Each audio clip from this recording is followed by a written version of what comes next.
راشد بالرصد لا جاث الأيام مله صم لله ترك الصعيبة بجدها مقصد له الزحول ومقصد له القبيلة في الأمور الكبيرة لا تلوت عقدها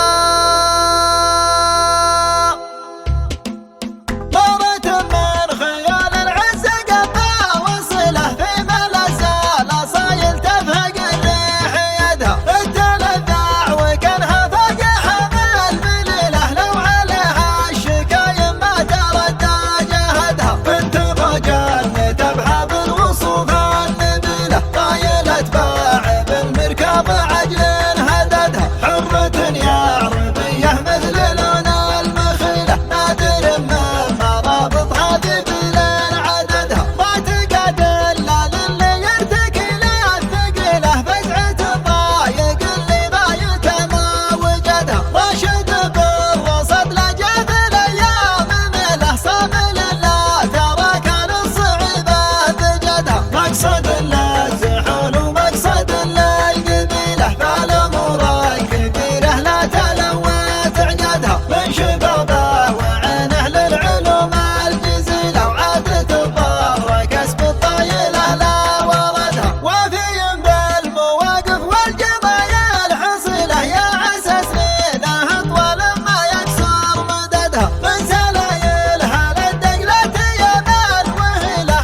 الشمر ذا المضهود لا من قصدها اعتلوا مسجات بالسيوف الصقيلة مثل دم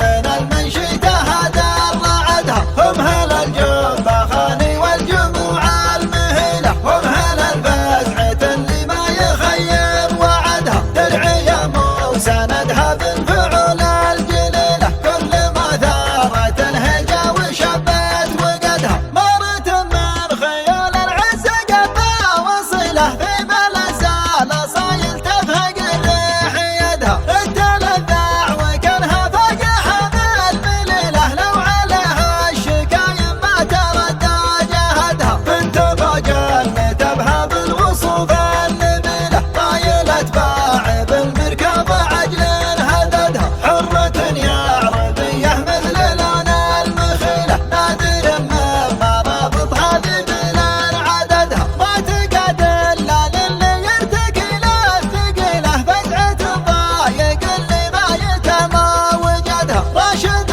بالرصد لجاث الأيام مله صام لله ترى كان الصعيبة بجدها مقصد له الزحول